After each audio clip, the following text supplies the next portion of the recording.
श्रीराम समर्थ. श्रीरामनवमीचे प्रवचन 3. राम दयाळू आहे. त्याने काहीही केले तरी ती दयाच आहे. आत बाहेर दयाच दया. दया मूर्तीच तो. त्याचा क्रोधही दयारूपच. रामाने शत्रूला मारले पण मरणात उद्धार केला. रामाचा कोपही कल्याणकारक, म्हणूनच रामचरित्र गोड. रामाचा ध्यास लागला पाहिजे. दशरथाला रामाचा विरह झाला. राम राम म्हणत म्हणत प्राण गेला, त्याला सद्गती मिळाली. जटायूला मोठा आनंद झाला की मरतेवेळी रामाचे दर्शन झाले आणि त्याला पाहत पाहत राम राम म्हणत म्हणत प्राणोत्क्रमण झाले. मारीचाला रावण म्हणाला, सुवर्णमृग हो आणि कपटाने रामलक्ष्मणांना सीतेपासून दूर ने, मग मी सीतेचे हरण करीन. मारीच प्रथम कबूल होईना. रावण म्हणाला, तू जर माझे ऐकले नाहीस तर मी तुला ठार मारीन.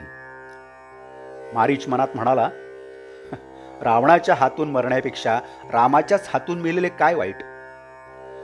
रामरूप पाहत पाहत त्याने प्राण सोडला. त्यालाही रामाने आत्मस्वरूपात मिळवले. रावणाला मंदोदरी म्हणत होती, महाराज तुम्ही महान अपराध केलात. रामाची सीता त्याला देऊन टाका. मंदोदरीने फार उपदेश केला, त्यामुळे त्याचे मन विचलित झाले. त्याच्या मनात सात्विक भाव उगवला. सीता देऊन टाकावी असे त्याला वाटले. इतक्यात नारद आले. ते म्हणाले, अरे सीतेला सोडू नकोस. तिला सोडलेस तर रामाच्या हातून मरण्याचे भाग्य तुला मिळणार नाही. म्हणून रावणाने रामाच्या हातून मृत्यू पत्करला आणि त्याच्या देखत प्राण सोडला. रामाची सर्वच कृती गोड, आकृती गोड, मग त्याच्या नामात किती गोडी असली पाहिजे. पण आपल्या अंतरात थोडा तरी सद्भाव, विश्वास पाहिजे. अंतरी थोडे तरी नामप्रेम असावे, मग नामस्मरणात फार आनंद येईल. आपल्यामध्ये प्रेम नाही असे आपल्याला वाटते, पण प्रेम नाही कसे? प्रेम आहे, पण ते आपण प्रपंचात लावले आहे. तेच रामनामात लावायचे आहे. त्यासाठीच रामचरित्र ऐकावे. आपल्याला जुळणारे असेच रामचरित्र आहे. प्रापंचिकाला ते आदर्श रूप आहे, म्हणून त्याचेच अखंड स्मरण करावे. आपण रामाला अनन्य शरण जाऊया, मग तो सर्व अडचणी दूर करील. राम आपल्याला बोलावतो आहे, पण आपणच काम पुष्कळ असल्यामुळे जाऊ इच्छित नाही, खरे ना? आणखी काय सांगावे बरे?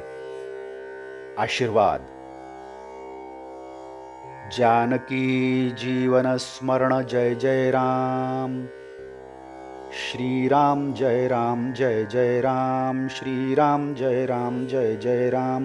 श्रीराम जय राम जय जय राम. श्रीराम जय राम जय जय राम. श्रीराम जय राम जय जय राम. श्रीराम जय राम जय जय राम. श्रीराम जय राम जय जय राम. श्रीराम जय राम जय जय राम. श्रीराम जय राम जय जय राम. श्रीराम जय राम जय जय राम. श्रीराम जय राम जय जय राम. श्रीराम जय राम जय जय राम. प्रभु रामचंद्र भगवान की जय.